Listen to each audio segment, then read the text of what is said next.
almost nothing worse than a man who tries to worm himself in with a group of women by pretending to be more on their side than the women actually are, when their actual motivation is to use that. What was that? Gad Saad, the evolutionary psychologist who works at Concordia, he called that the sneaky fire a routine. Yeah, exactly. Well, and that's actually a phrase from evolutionary biology. I'll tell you a funny story that goes along with that. Okay. This is hilarious and so telling.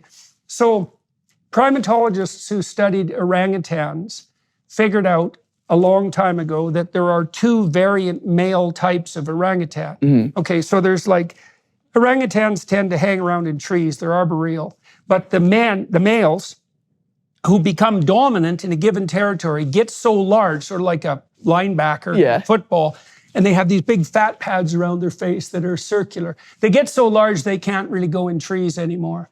And the females come to them. But then there are other males in the vicinity for who the primatologists thought were adolescents for a very long time, because they look like adolescent males and they hang around in the trees. But they turn out to be, many of them, fully mature males whose development into the linebacker is forestalled by the fact that they're not at the top of the pecking order. Right, and so their strategy is sneaky rape. Jesus. Right. So it doesn't take much of an imagination to map that onto the, the feminist male who's so on the side of women that, he gets to be the friend who can entice some poor girl into bed when she's at her lowest point. So it's almost like their own insecurity and lack of manhood. Manhood probably isn't the best word to use, but it stunts their own evolution. Well, it